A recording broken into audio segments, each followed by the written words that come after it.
Hi,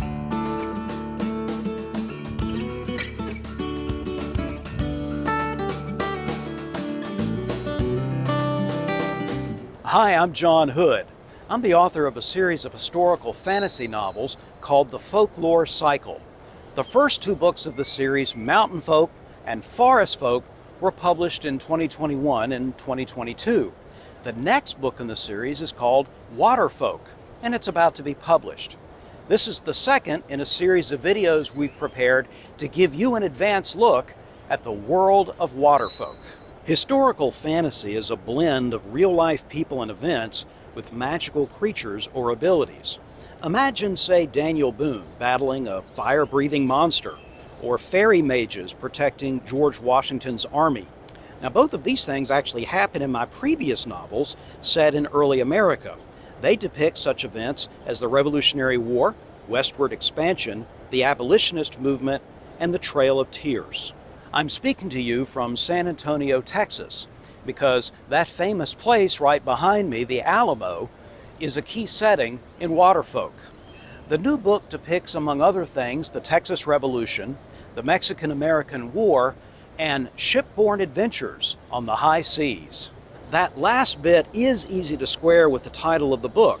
In fact, the cover shows a tall-tale hero, Captain Stormalong, about to tangle with an enormous kraken.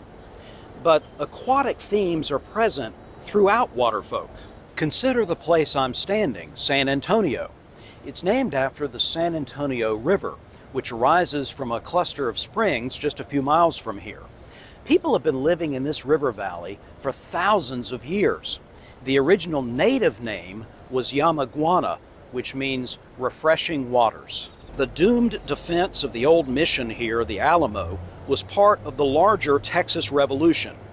The revolutionaries ultimately won their independence at the Battle of San Jacinto on April 21st, 1836. That's named after the San Jacinto River near modern-day Houston. Speaking of which, General Sam Houston commanded the rebels. They were camped along Buffalo Bayou, where it flowed into the San Jacinto. The Mexican commander, General Antonio Lopez de Santa Anna, made his camp in the open plain beyond. It was a disastrous decision. Houston's army included Texians who'd immigrated from the U.S., as well as native Tejanos who favored independence. The marshy area of the San Jacinto was familiar terrain to them. It wasn't to Santa Anna's soldiers. The Texas Revolution had multiple causes, but the precipitating event was Santa Anna changing his mind.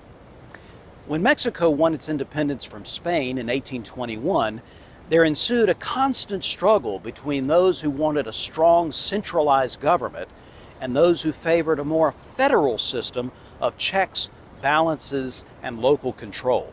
In 1832, Santa Anna helped to overthrow the Centralists. That gave liberal-minded Federalists in Texas and other parts of Mexico a sense of hope.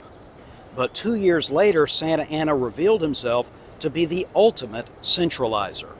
He dissolved the Congress, overturned the Mexican Constitution, and abolished state legislatures.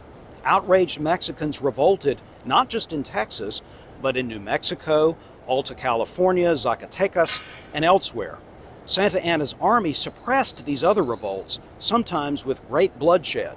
Only the Texas rebels succeeded in creating their own republic, thanks to American aid as well as to leaders such as Sam Houston and Juan Seguin.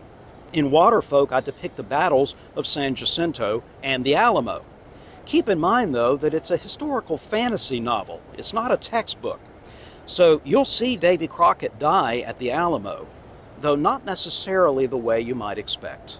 In future videos, I'll tell you even more about the world of Waterfolk. You can always go learn more for yourself by visiting the series website, which is folklorecycle.com. While there, you can learn how to order the book, Waterfolk, or its predecessors, Mountain Folk and Forest Folk, as paperbacks, as ebooks, or as audiobooks. See you soon!